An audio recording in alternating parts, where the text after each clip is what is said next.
Ganito ang sitwasyon ngayon sa Balukok Apalit Bypass Road. Dahil sa matinding baha, halos hindi na makita ang mismong daanan. Pero sa kabila nito, marami pa rin ang nagtutungo para makita at maranasan ang kakaibang sitwasyon ng lugar.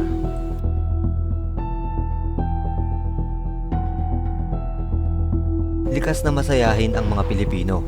Kahit may bagyo at baha, nagagawa pa rin nating magsaya at maghanap ng paraan para makapaglibang. Pero, hindi natin inaasahan na sa gitna ng ganitong sitwasyon, may isang malungkot na pangyayari. Isang bata ang nalunod. Kaya ang dapat sana'y simpleng pagpunta natin dito para tingnan ang kondisyon ng baha at kung maari pa bang daanan, ay nauwi sa isang kwentong hindi natin inaasahan. Na nalunod 14 years. Yung taon nalunod. Ay,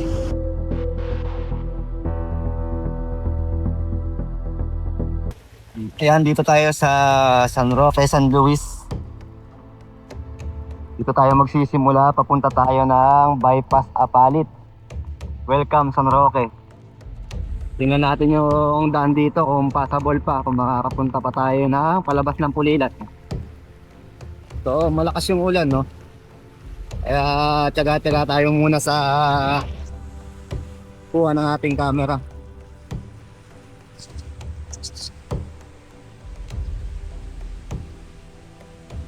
Oh.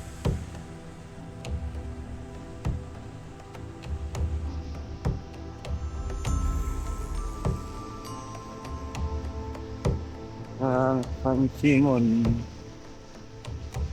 San Simon yung dadaanan natin. Kaso check natin sa mapa, hindi natin kabisado yung daan dito. Kung saan tayo liliko. Kahit taga dito tayo sa Pampanga, madalang tayong magawi dito. Sa San Roque Chapel.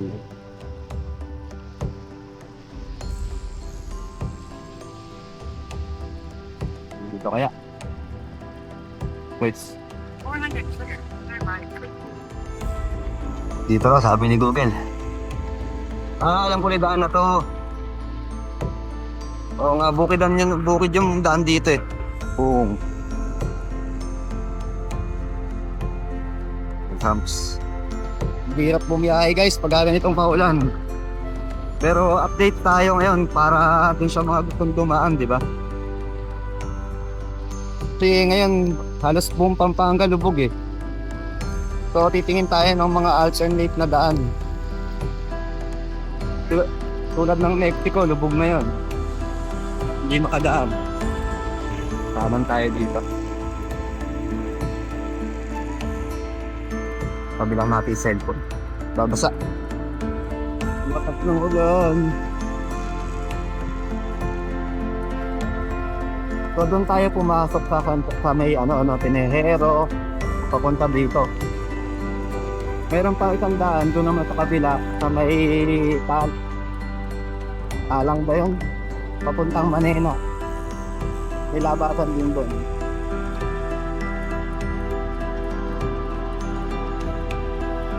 Naalala ko na yung daan na to. May daan din to, papuntang Makabebe.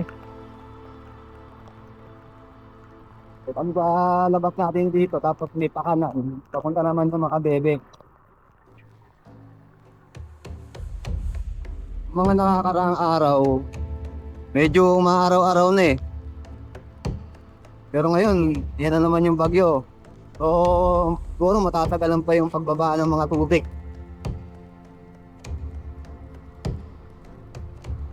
Puro bukiran dito. Kahit nakakapote, tumatagos eh. Ay, kalakas. Nakahangin, kakahulan. Dito may tubig na. Ayan o, maaahon yung tubig o. Ayan. San Roque, San Luis. Yung dinaanan natin. Ito yung San Simon Bypass. Ay, basang-basa tayo. Pati loob. Tignan natin kung makakadaan pa tayo dito.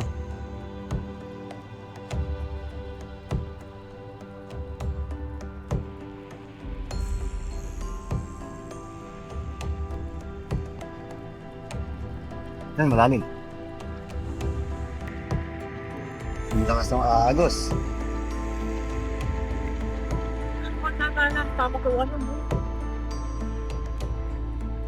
Concepcion Memorial Garden.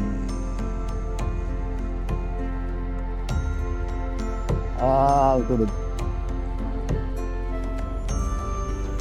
May pala ito.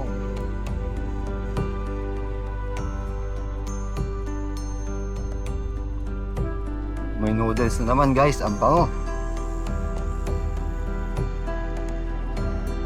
Lucky Me Chicken. So dito may matandaanan tayo na bukid, no? Tapos nakataas na itong daan, naka-elevate na.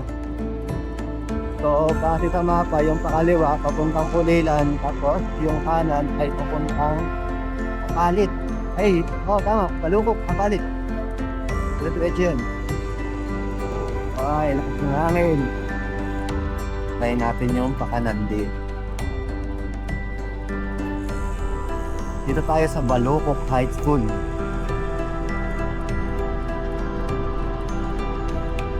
Balukok. Tingnan natin kung makakadaan dito. Papuntang Apalit. Ito. Balukok Barangay Hall. So, kung galing ka ng Pulilan, ito naman, papuntang Apalit. Dahil ito yung Pulilan, Balukok, papuntang Apalit. Bypass road. So, dito wala pang tubig, no? Tingnan natin sa gawin doon. So, yung bypass dito, Pasig din, Kaya, ingat-ingat lang kayo dito at matalim ang pagkakaliko.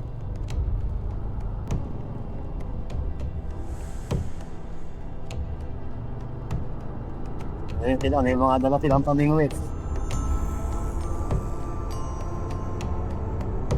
Nandito banda, puro bukid na, Tapos ayan ang itik. Ang daming mga itik, guys. Nakakambay sila dito mismo sila. Ay, lera sila. Mag-picture lang sila dito,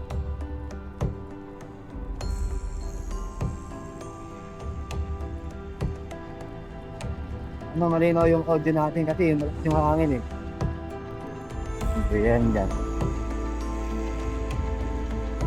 Magandaan dito.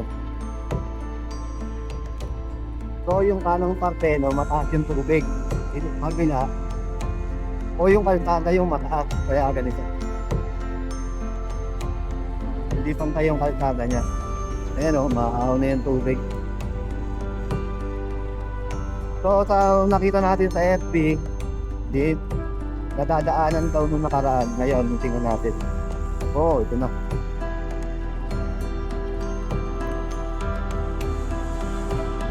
Yes.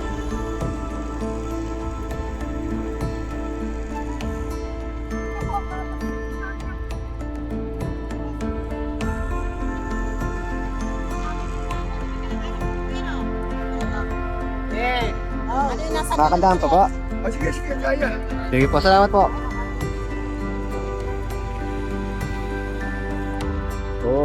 Matubig.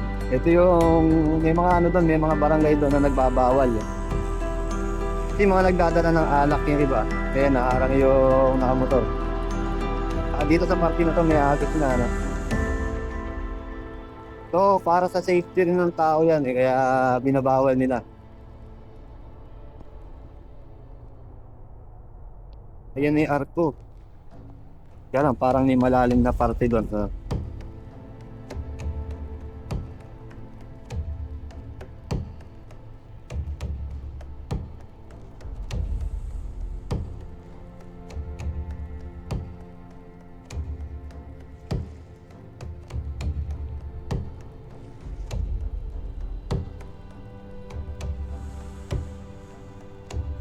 Malalim yata.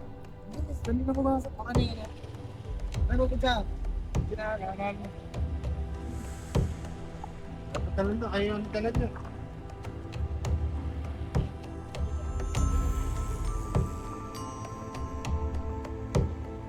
sa partner to rin exit nila.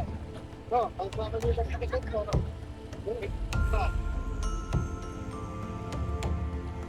Lakas ng agos.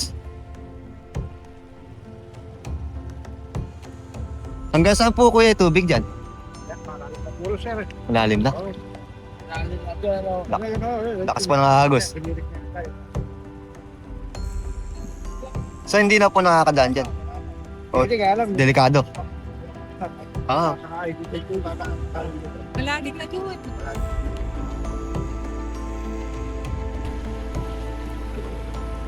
lakas ng agos.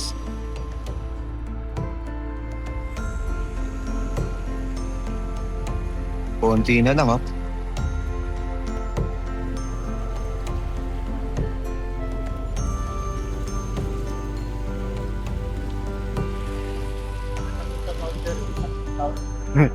Malalim, baka mamaya hindi makatagas eh.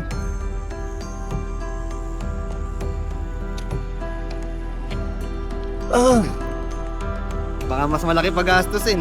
Sa kasalukuyan, hirap pa rin madaanan ang ilang bahagi ng Balukok-Apalit Bypass Road dahil sa baha. At matapos ang insidenteng ikinasawi ng dalawang bata, mas pinaigting na rin ang pagpapatupad ng mga patakaran sa lugar. Bawal na ang pagtambay, pagpipiknik, pag-inom ng alak at paglangoy sa bahaging ito ng bypass road. Layunin nitong maiwasan ang panibagong aksidente at mapanatili ang kaligtasan ng lahat ng bumibisita at dumaraan dito. Dito tayo sa Balukok Bypass papuntang Apalit po ito, di ba sir? Oo. So, hindi na ako tumagos dito. Interviewin natin sila sir kung bakit bawal na tumambay dito. Kasi kanina doon sa may gabi doon, may hinarang na ron dahil may dalang alak. Sir, ba't bawal na pong mag-ano dito? Kaya pinagbawal ng aming mayor dito sa Apalit kasi may nagkaroon ng sakuna kahapon Opo. na nalunod, 14 years old na taga Pungo, Malumpit. Kalumpit, dumayo pa po dito no? O dumayo sila, tatlo silang babarkada ngayon. Niyaya lang tong bata. Yung isa, nakabike lang sila ng galing ng Pungo.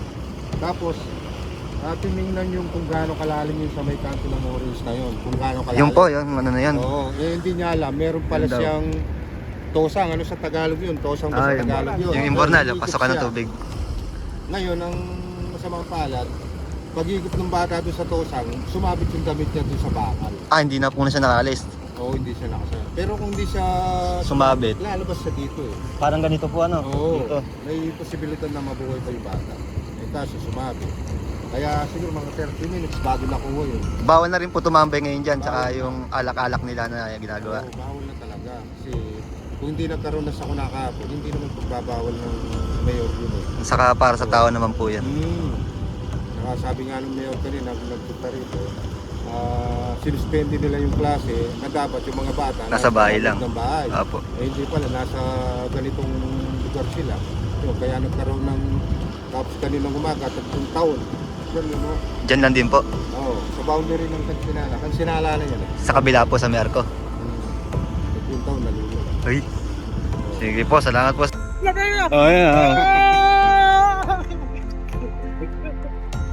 Sige po sir, salamat po. No?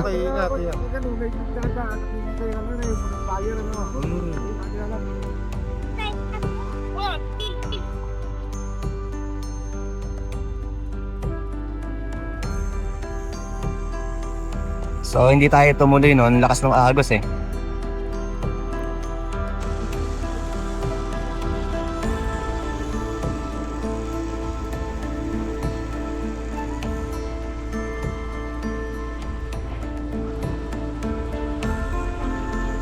So kung galing kayo ng Apalit, ito yung Balukok High School. Yung sa kaliwa ay papunta ng San Simon. Yung pakanan naman ay papunta ng Pulilan. Kung nagustuhan niyo yung video, huwag niyo kalimutang mag-like, comment, and subscribe para tuloy-tuloy yung update natin. Para at updated din kayo sa mga susunod na video. This is the adventure of a life.